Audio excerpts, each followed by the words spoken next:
যারা ওয়ারিশ সূত্রে ধন সম্পদ পায় বেশিরভাগ ক্ষেত্রেই তারা সেই ধন সম্পদ ধরে রাখতে পারে না।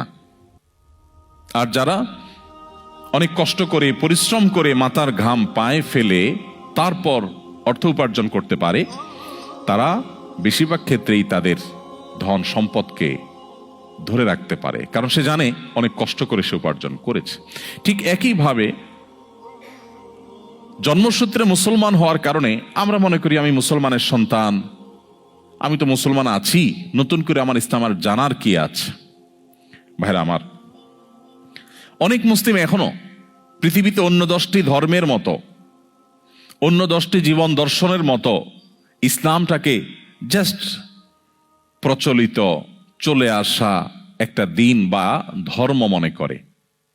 অথচ ইন্নাদ-দীন ইনদাল্লাহিল ইসলাম, আল্লাহ বলেছেন কোরআনে কারিমে দীপ্ত কণ্ঠে, দিন আল্লাহর কাছে একমাত্র ইসলামটাই হলো আল্লাহর কাছে মনোনীত দিন। আল্লাহ বলেছেন ওয়ামান ইয়াবতাগি গায়রাল ইসলামি দীনান ফালান ইউকবালা মিন, কিয়ামতের দিন ধর্ম হিসাবে, জীবন বিধান হিসাবে ইসলাম ছাড়া অন্য যেই কোনো পদ্ধতি অনুসরণ করে আল্লাহর সামনে উপস্থিত করা হলে সেটা তার কাছ থেকে অ্যাকসেপ্টেবল হবে না, আল্লাহ সেটা গ্রহণ করবেন না। অতএব আমাদের শক্তিশালী ঈমান দরকার প্রতিকূল পরিবেশে নিজেদেরকে টিকিয়ে রাখবার প্রয়োজনে। আর শক্তিশালী ঈমানের জন্য যে কয়েকটি বিষয় প্রয়োজন, তার প্রথম হলো ইসলামের মর্মটাকে ভালো করে বোঝা, যে ইসলামটা কি।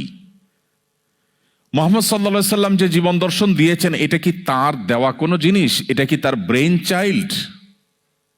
এটা কি সমাজ থেকে প্রচলিত অন্য 10টা মানুষের তৈরি বিভিন্ন সভ্যতা বা কৃষ্টির মতো একটা, নাকি এটা মহান আল্লাহর পক্ষ থেকে দেওয়া দিন? এই দিনের বৈশিষ্ট্যই বা কি? এই দিনের যে স্বাতন্ত্র্য, এর যে স্পেশালিটি, এর যে বিশেষত্ব, সেটা কি?